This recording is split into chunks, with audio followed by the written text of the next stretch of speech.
At 19 years old, Lamine Yamal is a World Cup winner.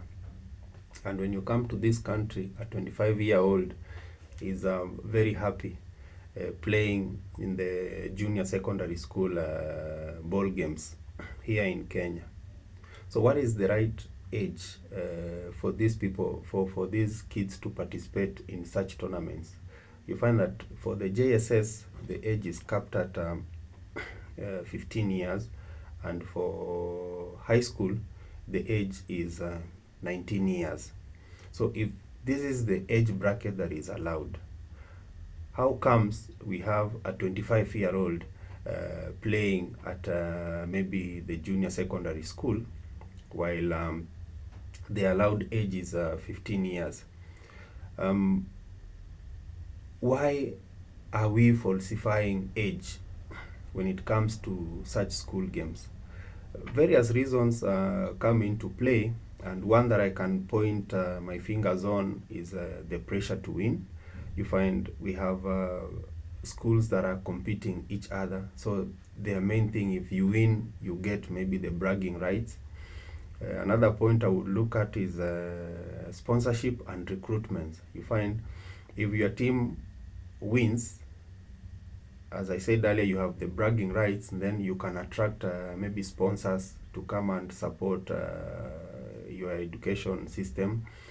You will find you are getting now recruitments. Parents will want to bring their talented boys to your institution because you are winning. Then we have another point is we have a culture of results, like a results first culture, where development is second, but you just want the results, you want to win. That is the culture you've created in an institution. Also, we can say we have weak and inconsistent verification methods. You find most of these kids back in the village, they don't have like access to birth certificates. You have a parent gives birth, a kid is 20 years, you don't have a birth certificate. So most of the time you impersonate. You get a 16-year-old who has a birth certificate, and then you use that birth certificate to play a player who is ineligible, because you know very well there is a gap. Somebody cannot verify this 25-year-old is not the 16-year-old as per the name appears on the birth certificate. Then we have the fear of losing to our rival schools. And this is evident. I will use two examples. In Western Province, you have a serious rivalry between Kakamega High School and Musingu High School. So you find maybe all those schools will work extra hard to beat the other one so that you get the bragging rights. And this one affects so much in terms of age. I'm not saying they falsify age, but I'm just trying to use that rivalry as an example to explain that point. Then we have short-term thinking. Short-term thinking means because we are results oriented and we have a lot of pressure to win, so we want to quick fix everything. We are not thinking about what is the future. When we are developing these kids, what are we standing to gain like long term? So we are just thinking right now we need to win this, we need to win the regionals, we need to win the counties, we need to reach the nationals.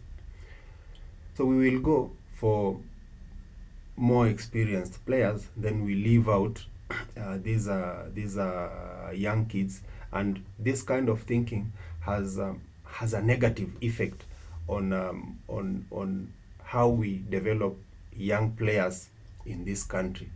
Because if you look at it in a sober way, first, it denies genuine young players the opportunities to play. Young players come to training every day, but when it comes to games, the coach goes for the more experienced player. So you find a tournament of under 16, you go to a tournament where you're supposed to play under 16 kids, but because you are under pressure to perform, then you go and look for 20-year-olds to come and play. The second thing, the negative effect of this is this one. When you go to a tournament where you're supposed to play under 16s, and you play 20-year-olds, you create an unfair physical competition, because these are the development of a 20-year-old is not the same as the development of a 16-year-old, in terms of strength, in terms of the body build, in terms of the thinking, and even some of the technical things they are able to do on the field of play. A 20-year-old is more superior than a 16-year-old. So you create that an unfair physical competition. Then it destroys motivation of these young kids, because you are committed to a team, you do training, everything correct, but when it becomes like you are going for the real competition, then you are not able to play because you are maybe not physically able to compete. Then a 20-year-old would play. The next thing is, when you are a coach and you go to an under 15 competition and you play with 20-year-olds impersonating 15-year-olds, you win that tournament, you'll be rewarded. And this reward, people might say you are a very good coach, but in real sense, you're not a good coach. You are a poor coach. So another negative thing is poor coaching is rewarded because of age cheating. Then it damages trust. In which way? In Western region, you find a school wins, they appeal. Another one, the one that lost is told to progress. The one that won is told to remain back to class, to go back to class because of such kind of things.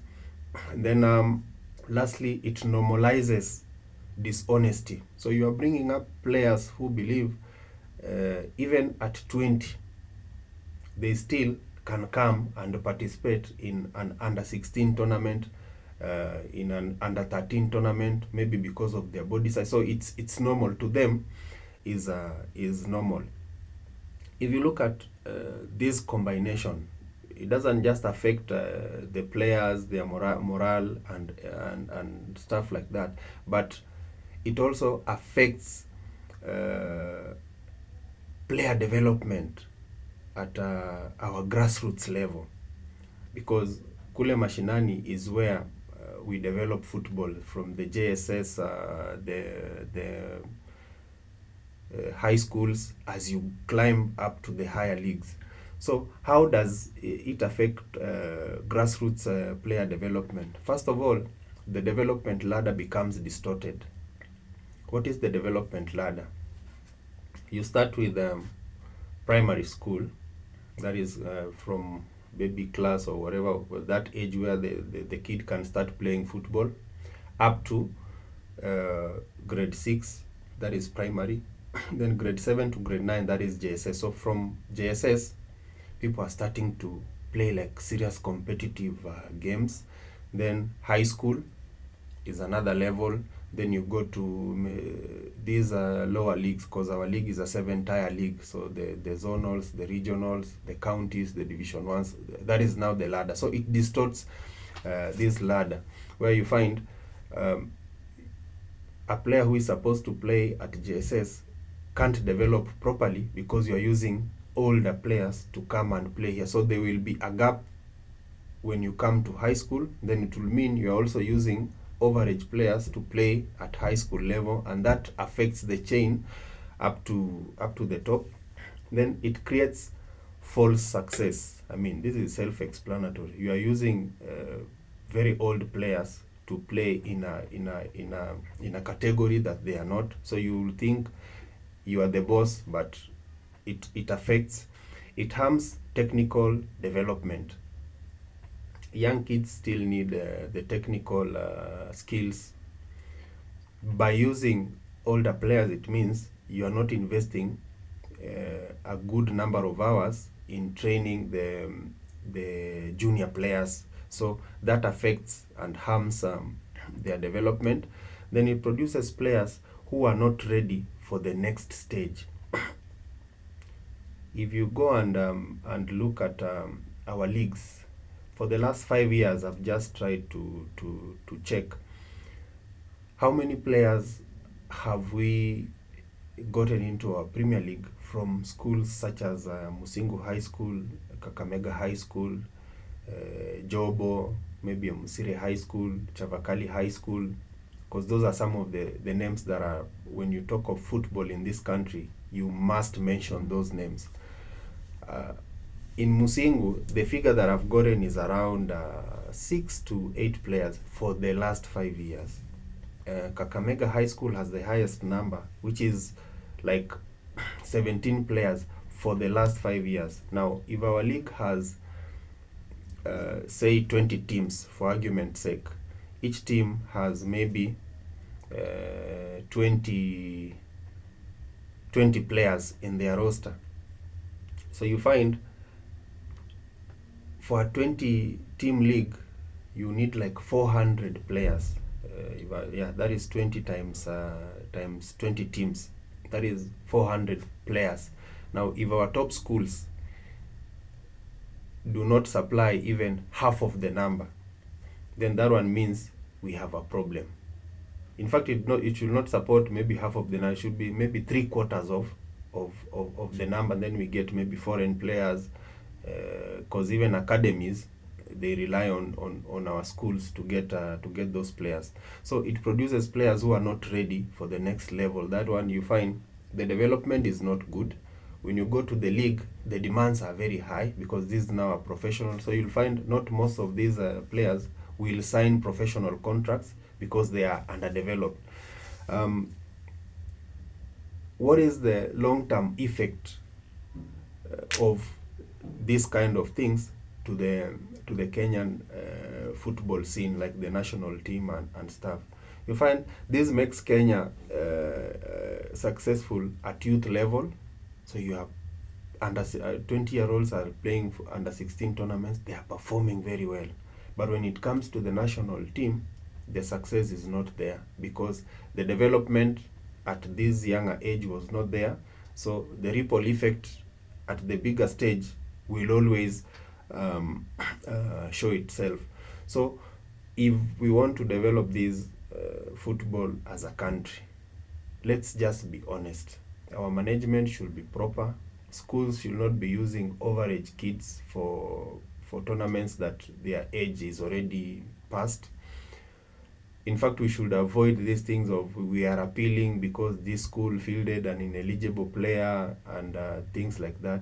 Schools should be allowed to develop kids from whatever they recruit, you see, so that we make this thing proper, and then we enhance our verification methods. But even before we go to the verification, I think it should be just inside us, people who love football, to make sure that we are making the right choices at each and every level, so that we don't have to mess up our football at the top because we did not fix some of the basics at the grassroots level. So we can engage more on this as we try and find more solutions for our football in this country.